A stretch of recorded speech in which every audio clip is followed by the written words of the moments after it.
Get ready for the countdown. 10, 9, 8, 7, 6, 5, 4, 3, 2, 1, 0.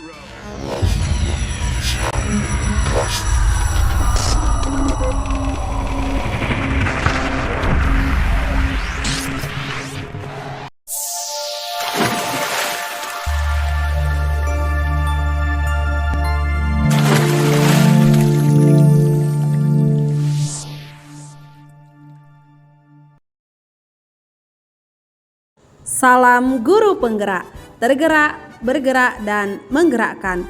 Salam sejahtera buat seluruh guru penggerak di seluruh Indonesia. Perkenalkan, saya Yofi Inalia Saragi, calon guru penggerak angkatan ke-10. Dan saat ini saya mengajar di SD Negeri 155 Muara Danau. Pada kesempatan kali ini, saya akan melakukan aksi nyata modul 1.4 tentang budaya positif. Selama mengikuti program pendidikan di Guru Penggerak, saya didampingi oleh orang-orang hebat, yaitu fasilitator saya Bapak Arbaim dan pengajar praktik saya Bapak Yudi Fahrian. Rencana tindakan untuk aksi nyata.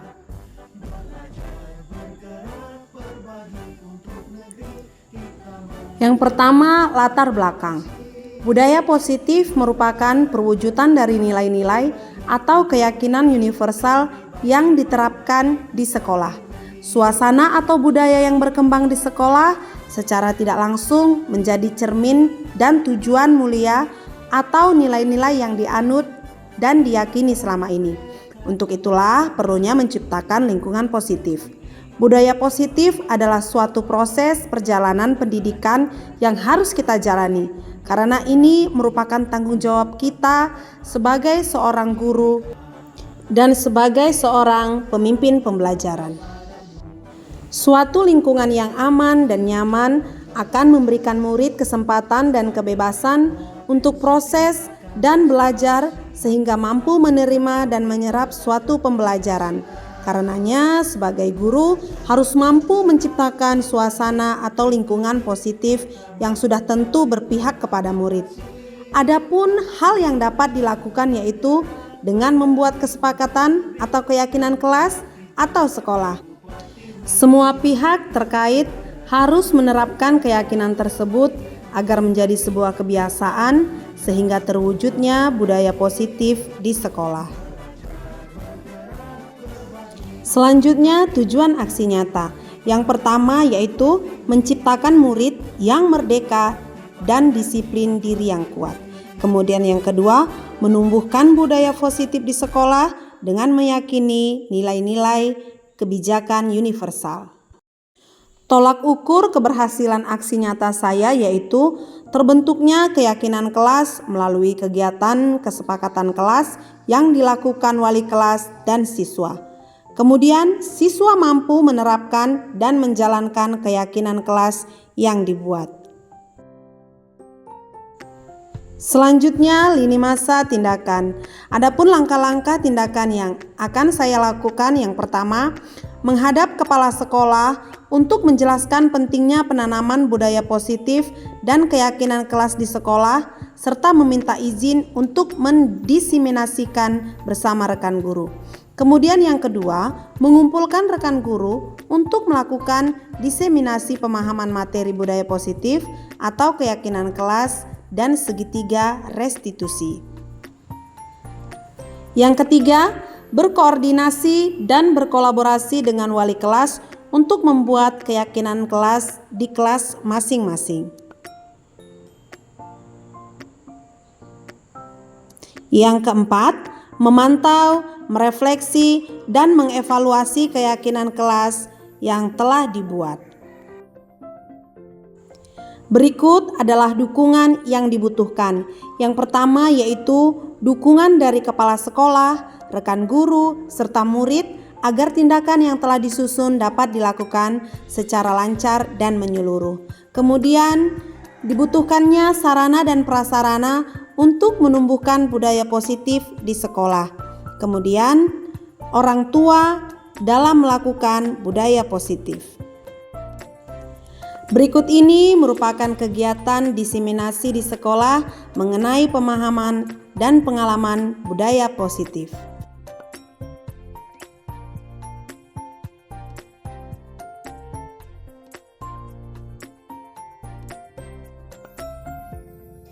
Berikut ini adalah tayangan aksi nyata modul 1.4 budaya positif yang telah saya lakukan di dalam menyebarkan pemahaman dan pengalaman penerapan budaya positif di SD 155 Muara Danau. Terima kasih Bapak dan Ibu karena sudah mau hadir dan kita berkumpul di ruangan kelas kita ini. Acara kita hari ini masih mengumpulkan yang pertama kita berbincang-bincang seperti biasa, yang kedua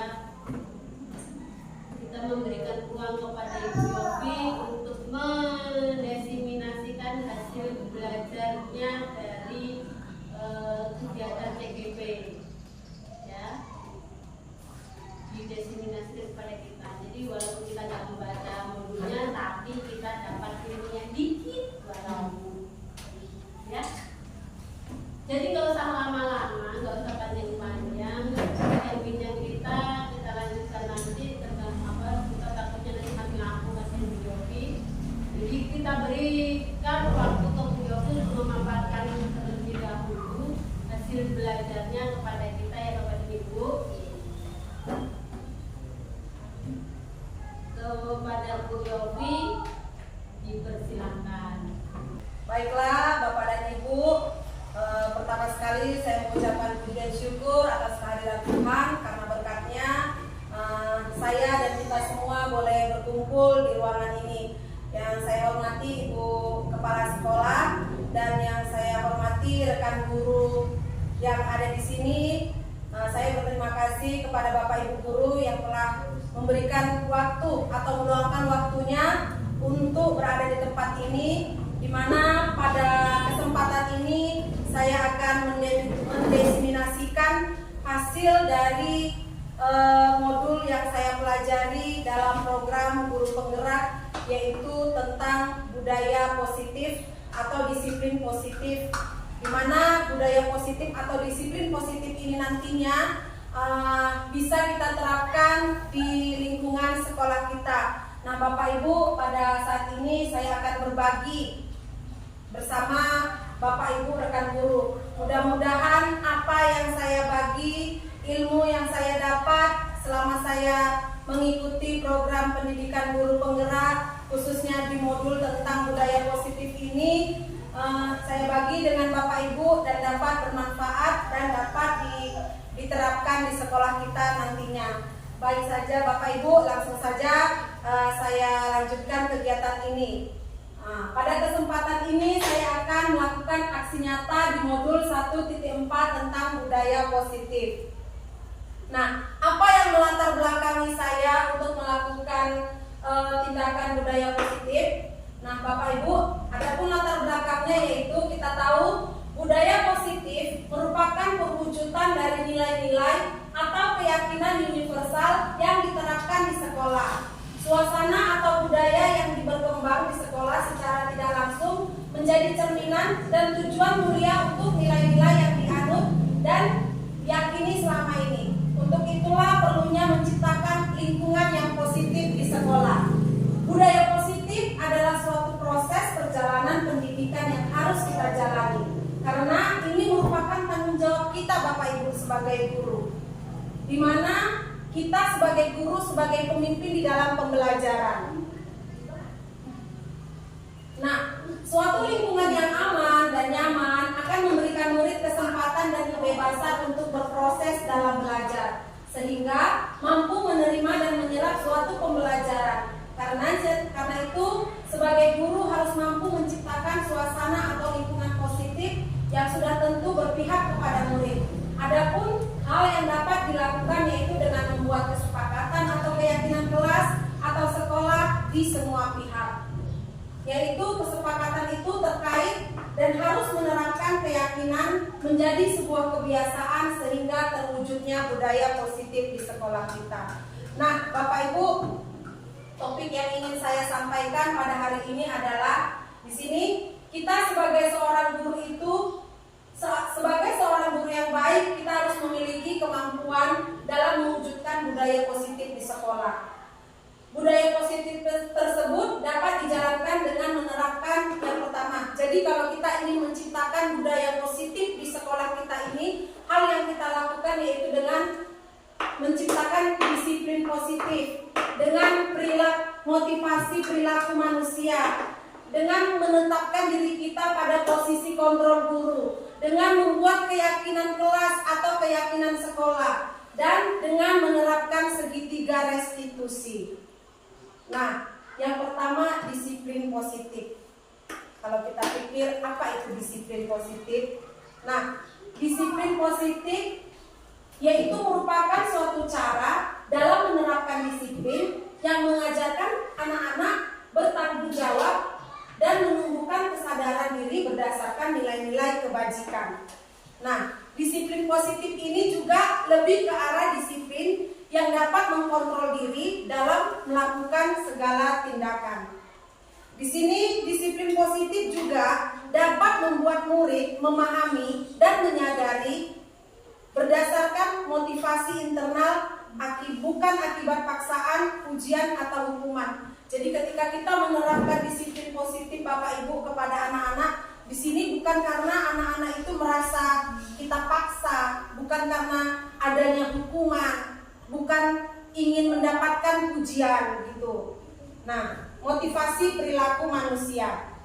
Pada motivasi perilaku manusia ini ada 3 tujuan yang ingin dicapai Bapak Ibu, yaitu untuk menghindari ketidaknyamanan hukuman, kemudian untuk mendapatkan imbalan atau penghargaan dari orang lain, kemudian untuk menjadi orang yang mereka inginkan dan menghargai diri sendiri dengan nilai-nilai yang mereka percaya. Nah, kalau untuk menghindari ketidaknyamanan atau hukuman, kemudian mendapatkan imbalan atau penghargaan orang lain, itu merupakan motivasi eksternal. Sedangkan motivasi internal itulah yang termaksud untuk menjadi orang yang mereka inginkan dan menghargai diri sendiri dengan nilai-nilai yang mereka percaya. Nah, Bapak Ibu, pada motivasi perilaku ini tujuannya adalah supaya untuk menghindari hukuman dan pemberian penghargaan berlebihan agar meminimalisir eksternal dalam diri murid. Jadi Bapak Ibu, di dalam pembelajaran atau di dalam kita menghadapi situasi ketika kita diperhadapkan ke anak murid, memberikan motivasi, memberikan penghargaan itu penting. Tapi kalau kita memberikan penghargaan yang berlebihan, itu tidak baik, karena akan berdampak atau berefek kepada anak itu sendiri. Contoh penghargaan, kalau penghargaan itu bukan dalam bentuk barang atau hadiah. Penghargaan kecil yang bisa kita berikan kepada anak ketika anak mampu menyelesaikan soal ke depan, kita bisa memberikan penghargaan dalam bentuk kata-kata. Terima kasih nak, kamu sudah mampu menyelesaikan, ibu bangga dengan kamu. Nah, itu sudah merupakan penghargaan. Anak butuh Bapak Ibu penghargaan seperti itu dari kita. Tapi kalau penghargaannya itu berlebihan, itu akan berdampak kepada si anak. Bisa-bisa dia menjadi gimana ya? Jadi sombong. Nah, begitu Bapak Ibu. Nah, kita lanjut posisi kontrol guru. Nah, kita lanjut pada posisi kontrol guru. Aduh, kalau semuanya diam, nggak ada yang suara, Bu.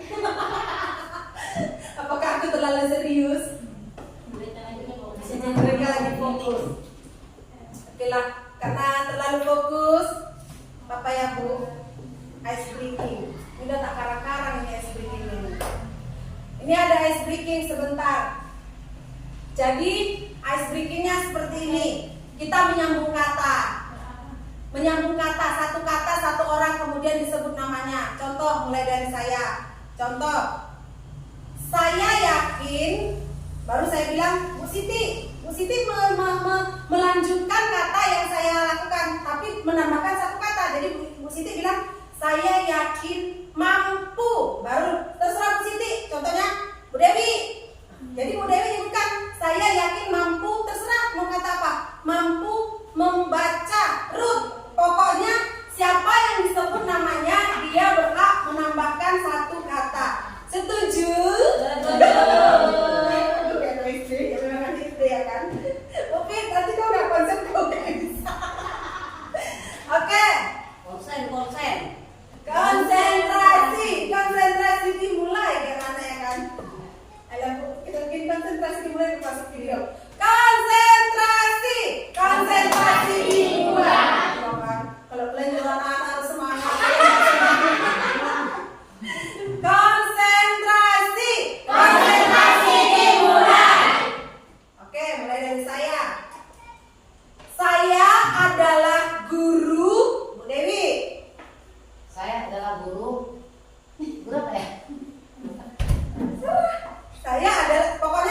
belajar. Bukan, ulangi kalimat. Berarti saya akan belajar.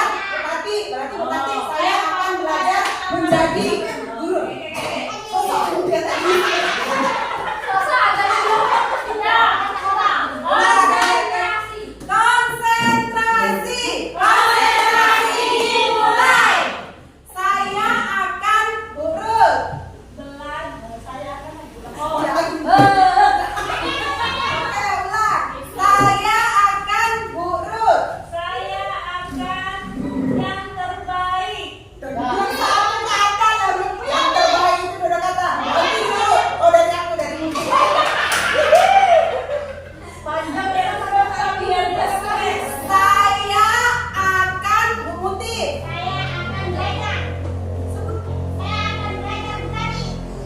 Saya akan belajar menjadi Mona. Saya akan belajar menjadi yang terbaik. Yang aja. Saya akan belajar menjadi ya. Saya akan belajar menjadi yang Bu Endang. Saya akan belajar menjadi yang terbaik. Fitri. Saya akan belajar menjadi yang terbaik untuk Rika. Saya akan menjadi yang terbaik Saya akan belajar. Saya akan belajar yang terbaik untuk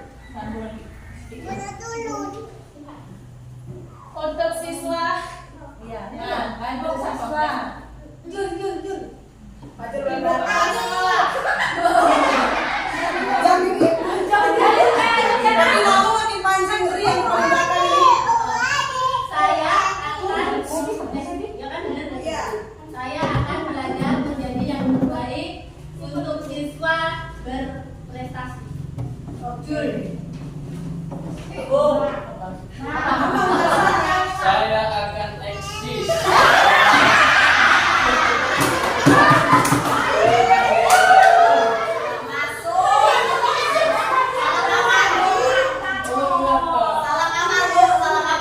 Oh, aku belum nyambung. Tepuk tangan untuk kita semua, Pak Jokowi. Saya akan belajar menjadi yang terbaik untuk siswa yang berprestasi. Itulah kalimat yang kita susun tadi, Pak Jo. Datang Pak Jo, saya akan belajar menjadi yang masih ya. Oke Bapak Ibu, kita lanjut lagi. Nah, posisi kontrol guru. Nah, pada tahap posisi kontrol guru ada 5 tahap kita sebagai guru di dalam menghadapi masalah yang kita hadapi dengan anak murid nantinya. Yaitu yang pertama sebagai penghukum, kemudian yang kedua pembuat rasa bersalah, yang ketiga sebagai teman, yang keempat sebagai pemantau, dan yang kelima sebagai manajer. Nah, Bapak Ibu, kalau kita tahu di sini posisi sebagai penghukum. Kalau kita bertindak sebagai penghukum, mungkin kita sudah berpengalaman jadi guru, juga sudah banyak situasi-situasi yang kita hadapi dengan murid. Tapi pada saat itu kita tidak tahu. Nah, coba sekarang kita flashback ke belakang, mungkin banyak permasalahan yang kita hadapi sama guru atau sama anak murid. Selama ini posisi kita itu di mana? Nah, kalau sebagai penghukum Bapak Ibu, di sini seorang penghukum bisa menggunakan hukuman fisik maupun verbal. Jadi tidak hanya dengan kekerasan, tidak hanya kita dengan mencubit anak murid, dengan kita memukul. Nah, kalau penghukum itu tidak, tapi secara tidak langsung dengan verbal, ketika anak, kejadian yang paling banyak kasus di sekolah kita mungkin ketika murid datang terlambat, kemudian tidak mengerjakan PR, tidak memakai atribut.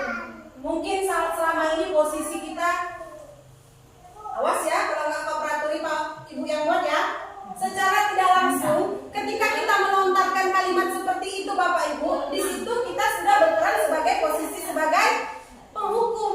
Ini kau ini aja nggak bisa kau kerjakan, ini salah. Nah itu secara tidak langsung sebagai penghukum.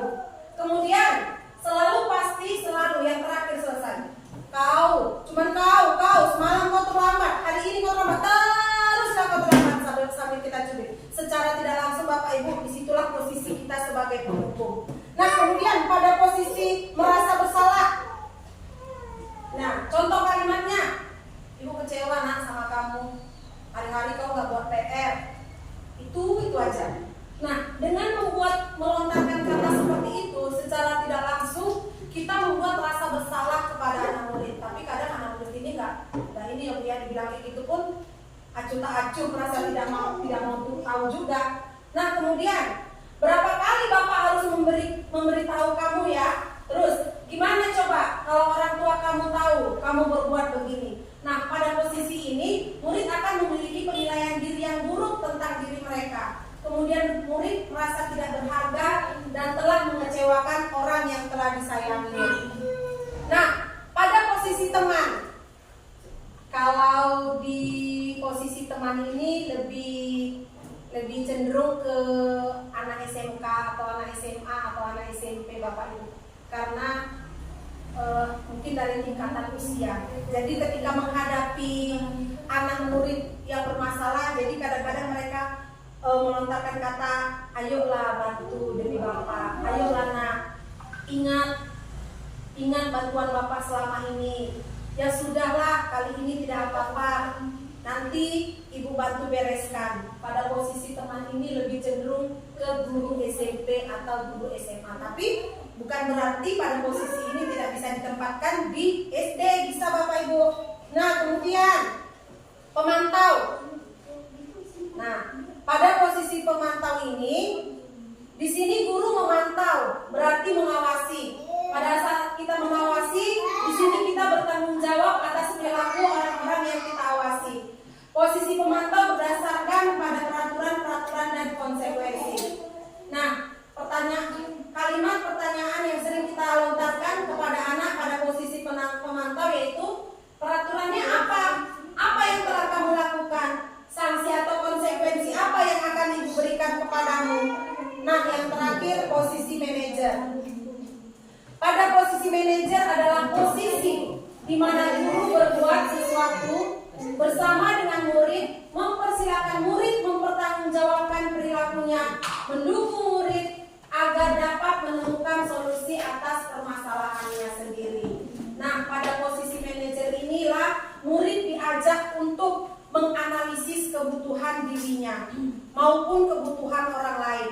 Disinilah penekanan bukan pada kemampuan membuat konsekuensi, namun dapat berkolaborasi dengan murid dan bagaimana memperbaikinya. Nah, sekarang saya mau tanya sama Bapak Ibu yang ada di sini. Pada 5 posisi kontrol terhadap murid, dari kelima ini kita punya semuanya Bapak Ibu. Sebagai seorang guru, posisi kontrol mana yang sering atau yang pernah kita terapkan atau kita berikan kepada anak-anak? Mungkin Pak Jul, posisi 4 sebagai pemantau. Mungkin Ibu Kepala Sekolah yang sudah jadi guru, posisi apa yang sering Ibu terapkan? 1 sebagai penghukum, 2 sebagai pembuat rasa bersalah, 3 sebagai teman. Ya, oke. Yang kalau biasa kayak terlalu sering. Kalau Bu Tati, yang sering itu 1 sama 3. 1 sebagai penghukum dan teman. Bu Fitri?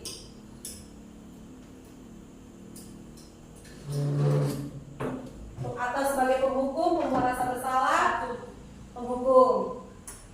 Bu Mona? 1 dan 4. Berarti Bu Mona sebagai penghukum dan pemantau. Setelah dihukum dipantau. Oke. Bu Dun? 1 dan 3. Penghukum dan teman. Bu Tika? 1 Bu Muti. Jadi ada temanmu di apa, Bro? Posisinya apa? Bu Muti 1 dan 4. Bu Endang 1, 2, 4. 1, penghukum, pembuat rasa bersalah, pemantau. Bu Tobi Penghukum dan pemantau. penghukum dan pemantau. Bu Rika Poin pertama 3 dan 4. penghukum, teman dan pemantau. Ya, dari semua posisi ini pemenangnya adalah penghukum. Nah, tidak apa-apa Bapak Ibu. Nah, kalau saat ini aku nggak plan tanya. Ya, kalau saya setelah yang sudah saya lakukan, penghukum, pembuat rasa bersalah, teman, pemantau, dan akhir-akhir ini masih baru. Setelah saya mempelajari ini, saya sudah menerapkan posisi manajer, tapi masih baru, masih perdana lah itu pun masih kira-kira seminggu yang lalu setelah saya mempelajari ini. Tapi sebelum saya mempelajari disiplin positif ini, yang paling sering saya lakukan adalah penghukum. Nengok anak murid tidak mengerjakan PR tanpa nanya alasan, mana PR gak siap, cubit. Nengok anak terlambat tanpa bertanya apa alasan dia terlambat, setrap dulu 10 menit ke depan. Kalau ada siswa saya ribut tanpa saya tanya, saya langsung suruh ke situ, hormat dulu kau bendera. Stres. Saya pusing, daripada saya pusing langsung saya kasih hukuman. Tapi setelah mempelajari ini, saya berusaha untuk memposisikan diri saya di posisi manajer. Nah, lanjut.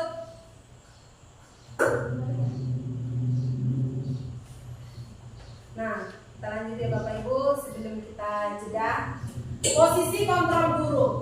Nah, dari kelima posisi kontrol guru yang telah saya paparkan tadi Bapak Ibu, kita sebagai guru harusnya dituntut untuk bisa kita memberikan penghukuman, tapi tidak selalu. Tapi ketika kita menghadapi siswa yang bermasalah, hendaknya kita berposisi sebagai manajer, di mana pada posisi manajer ini guru berbuat sesuatu bersama murid, mempersilahkan murid mempertanggungjawabkan perilaku dan mendukung murid agar dapat menemukan solusi atas permasalahannya sendiri.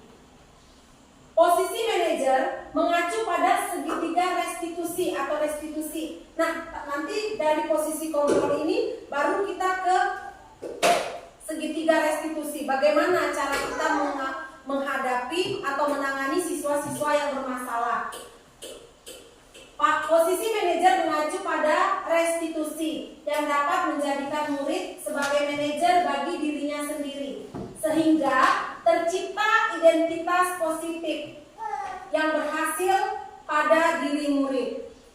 Yaitu materi selanjutnya tentang keyakinan sekolah atau keyakinan kelas. Keyakinan sekolah atau keyakinan kelas. Dalam hal ini, guru berperan dalam mewujudkan terbentuknya keyakinan kelas atau sekolah dengan adanya kesepakatan antara guru dan murid. Dalam keyakinan sekolah atau kelas, itu dapat berupa pernyataan universal yang mudah diingat dan dipahami dan harus diterapkan dalam lingkungan sekolah. Nah, Bapak Ibu, sebelum saya menyampaikan lebih lanjut tentang kesepakatan kelas, di sini saya mau tanya sama Bapak Ibu. Dari kedua gambar ini, sebelah kanan dan sebelah kiri, yang manakah menurut Bapak Ibu yang merupakan keyakinan kelas?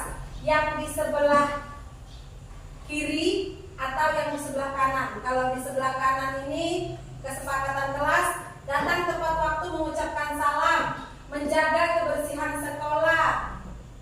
Apa ini?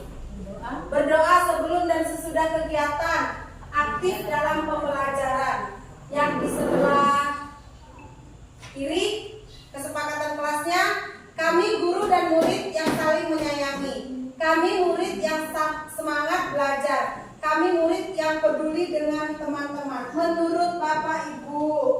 dari kedua gambar ini yang mana yang merupakan kesepakatan kelas? Sebelah kanan. Saya kanan ini. Kanan. Aku sebelah sini. Bu Tati sebelah kanan. Kalau saya di sana kiri. Pak John sebelah mana Pak John? Kiri. Pak John kiri. Ibu?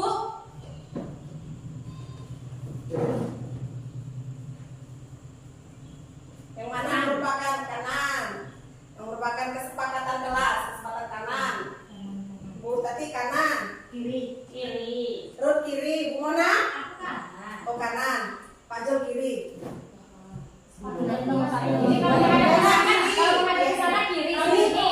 Ini sama-sama saya tulis kesepakatan kelas, tapi cuma mau nanya yang benar itu yang mana? Yang sebelah kanan atau sebelah kiri? Kiri. Brenda? Yang ini sebelah sini. Saya kanan. Sebelah sini. Puter Bu Rika? Sebelah kiri, Bu. Kiri sana. Sana kanan enggak? Mana ya? Makanya Sebelah sana. Ini kanan itu. Sebelah kanan. Bu Fitri? Kanan selalu Sebelah kanan. Nah, Bapak Ibu, dari kedua gambar ini, yang kanan dan yang kiri, yang merupakan kesepakatan kelas adalah adalah sebelah kiri. Kesepakatan kelas. Kenapa saya bilang sebelah kiri, Bapak Ibu? Kalau di sini ini dia lebih kecenderung ke peraturan. Peraturan itu beda dengan kesepakatan. Kalau peraturan itu hanya sepihak. Kalau kesepakatan itu namanya kesepakatan kelas, artinya sebelum kita membuat kesepakatan itu kita harus berkomunikasi dulu dengan anak murid. Atau kalau kita membuat kesepakatan kelas, kita harus berdiskusi dulu dengan murid kesepakatan-kesepakatan apa yang akan kita lakukan.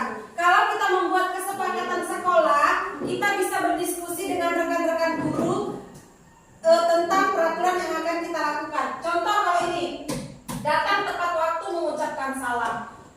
Menjaga kebersihan sekolah ini termasuk peraturan.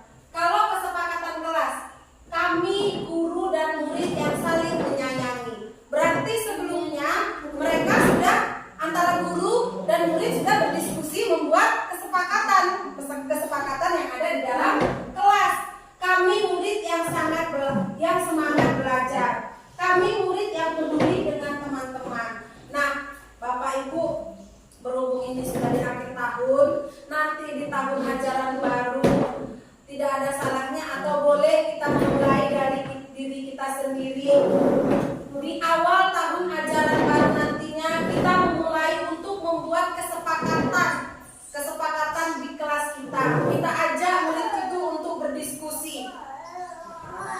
Bisa juga ya kalau memang ibu kepala sekolah juga mengusulkan buat kesepakatan sekolah. Kesepakatan sekolah dalam arti yang untuk kita ini guru-guru. Artinya bukan hanya anak murid aja yang mempunyai kesepakatan, tapi guru juga punya kesepakatan di sekolah supaya lebih bagus lagi. Nah, di sini Bapak Ibu saya mencoba untuk membuat kesepakatan kelas 5 SD Negeri 1 Muara Danau. Nah, kesepakatan kelas yang saya buat sebelumnya dan nantinya akan saya terapkan di siswa yang nantinya akan naik ke kelas 5. Di situ kami murid yang hadir tepat waktu. Tapi ini nanti terlebih dahulu harus dikomunikasikan dengan anak murid. Atau kita beri ruang untuk anak itu. Apa nih kesepakatan kelas yang mau kita buat? Bu, kita buat datang tepat waktu, boleh. Jadi sama-sama, bukan hanya dari pihak guru saja gitu. Kami dan guru berbicara dengan sopan. Berarti di dalam kelas itu saya sebagai guru dan anak murid saya sepakat untuk berbicara dengan sopan. Kemudian kami murid yang saling menghargai. Kemudian kami sepakat mengumpulkan tugas tepat waktu. Nah, kesepakatan selanjutnya kami selalu menjaga ruangan kelas agar tetap bersih. Itu kesepakatan kelas antara saya dengan murid saya. Jadi ruangan itu harus tidak ada sampah. Itu kesepakatan yang kami buat dan kami sepakati bersama. Kemudian kami murid yang semangat belajar. Nah, saya yakin dan percaya di luar dari yang poin-poin saya buat ini, Bapak Ibu guru pasti memiliki kesepakatan-kesepakatan yang lain yang nantinya akan Bapak Ibu terapkan untuk anak murid. Nah, segitiga restitusi. Topik selanjutnya adalah penerapan segitiga restitusi. Nah, apa itu restitusi? Restitusi adalah proses menciptakan kondisi bagi murid untuk memperbaiki kesalahan mereka, sehingga mereka bisa kembali pada kelompok mereka dengan karakter yang lebih kuat. Restitusi juga merupakan proses kolaboratif yang mengajarkan murid untuk mencari solusi untuk masalah mereka dan membantu murid berpikir tentang seperti apa yang mereka inginkan dan bagaimana mereka harus memperlakukan orang lain. Nah, Bapak Ibu, pada restitusi ini, pada segitiga restitusi ini ada 3 tahapan. Yang pertama adalah menstabilkan identitas. Pada proses menstabil, jadi ketika kita menghadapi siswa yang bermasalah, pada tahap menstabilkan identitas ini, kalimat atau pernyataan yang kita ucapkan. Jadi ketika ada murid terlambat, seperti saya bilang tadi, ada murid terlambat, kita langsung, kau terlambat aja kerjamu, itu sebagai penghukum.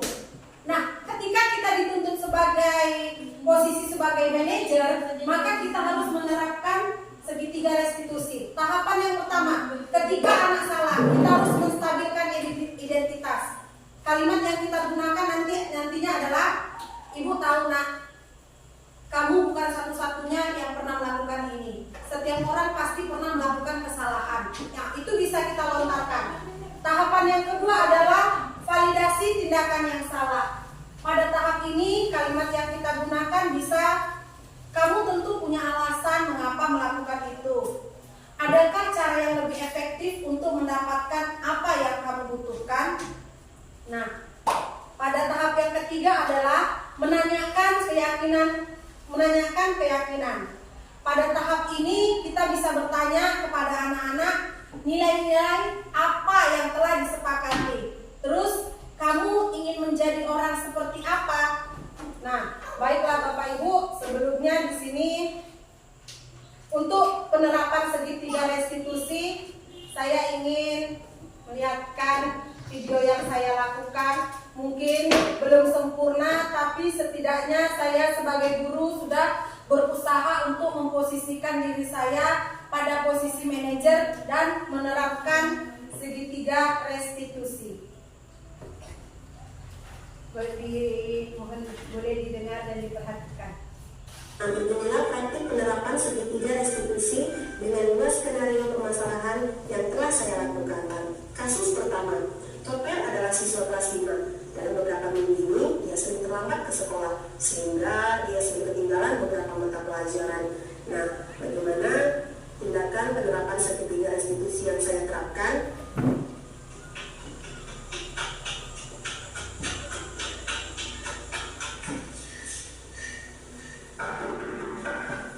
Selamat siang, Topel. Nah, Topel, kamu tahu kenapa ibu memanggil kamu kemari? Tahu, saya beberapa hari dulu saya terlambat ke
Kasus kedua, pada saat pelajaran bahasa Indonesia di les terakhir, Bu Yofi memberikan tugas kepada muridnya karena pada saat itu ada kegiatan lain di kantor yang memang harus dikerjakan dan tidak bisa ditinggalkan, yaitu kegiatan rapat. Kemudian Bu Yofi menyampaikan atau memberikan tugas kepada murid-muridnya agar mereka menyelesaikan tugas dengan baik dan murid tidak boleh keluar dari kelas selama pelajaran belum selesai. Beberapa menit kemudian setelah Bu Yofi keluar dari ruangan kelas, murid kelas 5 bernama Esta pergi keluar kelas. Awalnya dia permisi kepada ketua kelas untuk ke kamar mandi. Namun setelah dari kamar mandi, dia melihat siswa kelas 3 sedang bermain bola kaki. Tanpa ingat pesan dari Bu Yofi, Esta langsung bermain bersama siswa kelas 3 yang sedang olahraga. Bagaimana penerapan segitiga restitusi yang akan dilakukan oleh Bu Yofi? Begini cuplikannya. Selamat pagi Desta. Ibu. Nah, Desta kemarin habis pulang sekolah, Ibu mendapat laporan dari temanmu bahwasannya kamu meninggalkan jam pelajaran. Apakah itu benar Desta? Lalu kamu pergi kemana? Baiklah Desta, setiap orang pasti pernah melakukan kesalahan. Namun pada saat ini masih pada kesalahan kamu. Namun Ibu hanya ingin tahu ya kenapa kamu melakukan itu. Dan yang paling penting, kamu mau memperbaiki kesalahanmu. Nah, Desa, kira-kira kejadian kemarin itu ada nggak manfaatnya buat kamu? Kemudian dengan meninggalkan kelas setelah itu benar atau salah? Nah, Ibu tahu, pasti kamu melakukan itu ada alasannya kan, Desta? Alasan kenapa kamu berubah demikian, Desta?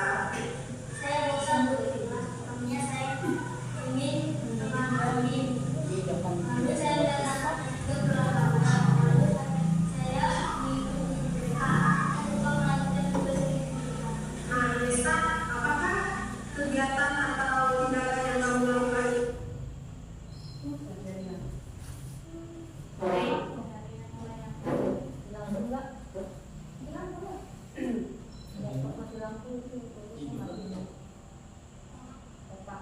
Nah, oke, baiklah Bapak Ibu.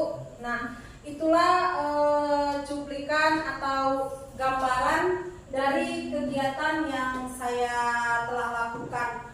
Nah, artinya apa pelajaran yang bisa kita ambil dengan tayangan video yang saya lakukan? Nah, dari situ Bapak Ibu sudah kita dituntut atau saya atau kita semua dituntut ketika siswa memiliki masalah, tindakan yang kita ambil itu bukan langsung memvonis atau menghakimi siswa, tapi di sini kita belajar untuk memposisikan diri kita sebagai manajer dengan cara kita ajak siswa itu untuk berdiskusi. Kalaupun kita mau menegur, janganlah di depan orang banyak. Kalaupun kita ingin menasehati, janganlah di depan orang banyak. Karena mungkin kalau di depan orang banyak, siswa itu mungkin enggan untuk menceritakan alasannya, mungkin karena malu. Tapi ketika kita ajak mereka untuk tatap muka atau berbincang-bincang seperti ini, mungkin mereka lebih leluasa untuk mengungkapkan apa alasan-alasan sehingga mereka melakukan kesalahan atau sehingga mereka tidak mematuhi kesepakatan kelas yang telah dilakukan. Nah, baiklah Bapak Ibu, dari pemaparan yang saya lakukan tentang disiplin positif, saya mau ajak Bapak Ibu untuk diskusi sebentar saja. Untuk bagaimana waktu diskusinya, saya mau tampilkan kasusnya seperti ini. Coba kita baca ya. Nah,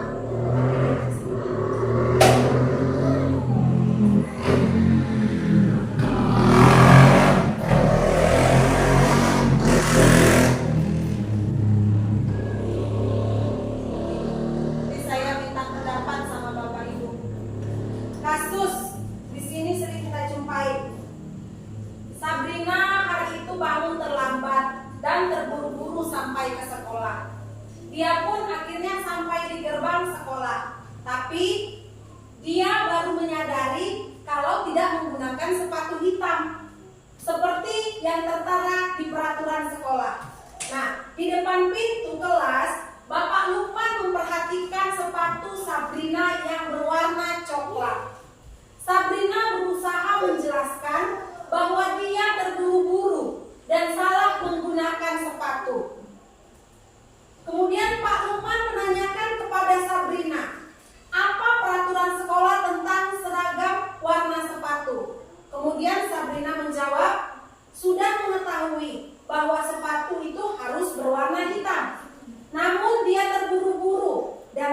menggunakan sepatu. Selain tidak mungkin kembali pulang, karena rumahnya jauh, Pak Lukman tetap bersikeras pada peraturan yang berlaku dan mengatakan, ya sudah, kamu sudah melanggar peraturan sekolah, kamu salah. Sudah terlambat, salah pula warna sepatunya. Segera buka sepatumu. Kalau tidak bisa mengenakan warna sepatu sesuai dengan peraturan sekolah. Nah, kemudian Sabrina pun meminta maaf dan memohon kembali kepada Pak Lukman agar tetap dapat mengenakan sepatunya dan berjanji tidak akan mengulang kesalahannya. Namun Pak Lukman tidak mau tahu. Tidak, kamu telah melanggar peraturan sekolah. Kalau tidak sanggup, ambil sepatu di rumah atau diantarkan sepatu ke sekolah. Ya sudah, kamu tidak usah bersepatu saja seharian di sekolah. Sekarang copot sepatumu dan silahkan belajar tanpa sepatu seharian. Sabrina pun dengan berat hati mencopot sepatunya dan memberikan kepada Pak Lukman. Nah, Bapak Ibu, dalam posisi ini, atas kasus ini, saya ingin mau bertanya, tindakan yang dilakukan Pak Lukman terhadap 5 posisi kontrol tadi, penghukum, pemantau, pembuat rasa bersalah, teman, dan manajer. Pada kasus ini, Pak Lukman berperan sebagai apa? Penghukum. Yang lain? Pak Jul? Yang lain?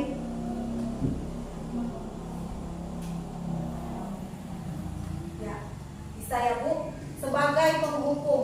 Nah, mungkin Bu Tati bisa kasih alasan kenapa memilih posisi Pak Lukman sebagai penghukum? Karena Pak Lukman itu tidak ada lagi pertimbangan, karena Sabrina kan sudah menjelaskan kalau rumah dia itu jauh dan itu dia karena terburu-buru tadi kan. Nah, jadi tetapi itu tadi Bapak itu tetap aja tidak ada lagi pertimbangan, dia sebagai guru dia langsung menghukum, suruh dilepas sepatunya, belajar seharian tanpa menggunakan sepatu. Iya, betul sekali ya yang dibilang Bu Tati. Pada posisi ini Pak Lukman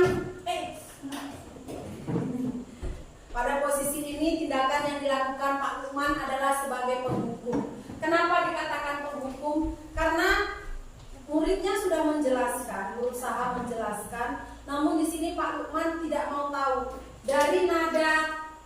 Nah, dari nadanya itu, dari kalimat tadi, seperti memang Bapak Ibu di sini tadi kan saya bilang kalau penghukum itu dilakukan tidak hanya sebatas melakukan kegiatan fisik, tapi dengan verbal atau dengan ucapan itu sudah bisa sebagai penghukum. Memang di sini tidak terlihat kegiatan Pak Lukman menyakiti, bermain fisik, mencubit atau segala macam.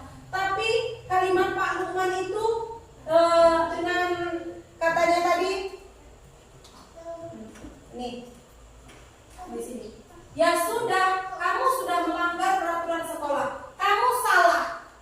Sudah terlambat, salah pula warna sepatunya. Segera buka sepatumu kalau tidak bisa mengenakan sepatu sesuai peraturan. Dan yang paling tegasnya di sini, nah, akhirnya si Sabrina nih mencopot sepatu dan selama seharian selama pembelajaran di sekolah dia tidak menggunakan sepatu. Nah, tindakan itu adalah bisa dikatakan sebagai penghukum. Nah, Bapak Ibu, untuk kedepannya mungkin kita akan diperhadapkan sebagai situasi seperti ini. Nah, berdasarkan materi yang telah saya sampaikan ini, saya harapkan kalau kita menghadapi situasi terhadap anak murid ini, janganlah kita langsung menempatkan posisi kita sebagai posisi penghukum. Tapi marilah kita mencoba atau belajar untuk memposisikan diri kita sebagai manajer. Kita panggil anak itu, kita bawa ke kantor atau 4 mata, kita tanyakan alasan kenapa dia melakukan kesalahan. Nah, baiklah Bapak Ibu, mungkin demikianlah yang bisa saya sampaikan pemaparan saya tentang budaya positif yang telah saya pelajari di program pendidikan calon guru penggerak. Semoga apa yang saya sampaikan tadinya bisa bermanfaat bagi Bapak Ibu, bisa kita terapkan di sekolah dan bisa kita praktekkan nantinya kepada siswa yang bermasalah. Tapi sebelumnya saya jika ada yang mau bertanya, saya persilahkan. Ada yang mau bertanya? Waalaikumsalam warahmatullahi wabarakatuh. Tadi kan dari konsep penghukum kan ada dua tadi, yaitu fisik dan verbal. Ya seandainya terjadi berulang-ulang kali, contohnya kita tindak lanjut yang pertama kepada siswa yang bersangkutan sampingnya ini, oke lah kita gunakan menggunakan sistem manajer yang tadi, manajer dan sistem teman. Jadi kemudian terjadi lagi di lain waktu, hari ini dan hari esoknya masih ada terjadi. Jadi bagaimana aksi nyata ibu ataupun tindakan ibu setelah mengalami hal yang demikian, kemudian sudah kita berikan dia secara secara konsep manajer, kemudian dia mengulangi. Ya, terima kasih buat Pak Jol atas pertanyaannya. Yang saya tangkap tadi dari pertanyaan Pak Jol, bagaimana jika kita menghadapi situasi jika anak murid itu mengalami kesalahan, kita sudah berikan hukuman, baru kita sudah memposisikan diri kita sebagai manajer, kita sudah panggil 4 mata, namun untuk kedepannya tetap mengulangi kesalahan yang sama. Bagaimana posisi kita gitu? Ya, terima kasih Pak Jol, pertanyaan yang sangat bagus. Nah, pada kesempatan ini tetap Pak Jol, jika anak itu melakukan kesalahan, kita sudah melakukan tindakan sebagai manajer. Kemudian anak itu melakukan kesalahan lagi. Yang kita lakukan apa? Ya tetap kita memposisikan diri kita sebagai manajer lagi. Nah, kita tanyakan alasannya. Kalaupun dilakukan lagi, tetap kita memposisikan diri kita sebagai manajer. Tapi saya yakin dan percaya, sekali, 2 kali, 3 kali anak murid kita melakukan kayak gitu, dengan adanya posisi manajer dan kita tanya itu, anak itu pasti ada kesan dan kesan yang ada dalam dirinya. Saya sudah dipanggil, saya sudah seperti ini. Untuk kedepannya meskipun sekali boleh diulangi 2 kali, tapi saya yakin dan percaya dengan penerapan segitiga restitusi ini, menanyakan apa alasannya, kemudian kita kasih perhatian, lambat laun pasti anak ini tidak akan mengulangi kesalahannya lagi. Sama seperti tindakan yang kita lakukan mungkin beberapa hari yang lalu kita mengalami ada anak murid kita berkelahi. Secara tidak langsung di situ kita menerapkan segitiga restitusi. Mungkin tahap pertama tidak bisa kita tangani, tahap kedua kita panggil orang tuanya, baru tahap selanjutnya ya kita lihat pasti adalah perubahan kepada si anak itu Pak Juri. Nah begitu. Tapi beda, pasti beda penanganan yang dampak fisik yang akan dialami si anak terhadap si anak ketika kita memberikan penghukuman dengan ketika memposisikan kita sebagai manajer gitu Pak Juri. Bukan berarti kalau posisi sebagai manajer sudah kita lakukan, anak berbuat kesalahan, kita lari ke penghukuman lagi kita. Tidak, tetaplah memposisikan diri pada posisi manajer. Gitu, Pak Jol. Terima kasih Pak Jol atas pertanyaannya. Baiklah Bapak Ibu, demikianlah materi yang bisa saya sampaikan. Atau ada pertanyaan lain? Enggak lah ya, biar cepat. Oke. Nah, di akhir kata saya mengucapkan terima kasih buat Bapak Ibu atas ketersediaan waktunya kepada saya sehingga saya dapat mendiseminasikan materi yang saya pelajari selama program Guru Penggerak tentang modul 1.4 tentang budaya positif. Di akhir kata saya mengucapkan terima kasih dan mari kita berikan aplaus bersama. Nah, demikianlah Bapak Ibu aksi nyata yang telah saya lakukan di sekolah dalam menyebarkan pemahaman dan pengalaman penerapan budaya positif. Semoga bermanfaat dan di akhir video ini saya Yofi Naluya Saragi mengucapkan terima kasih. Salam guru penggerak, tergerak, bergerak dan menggerakkan.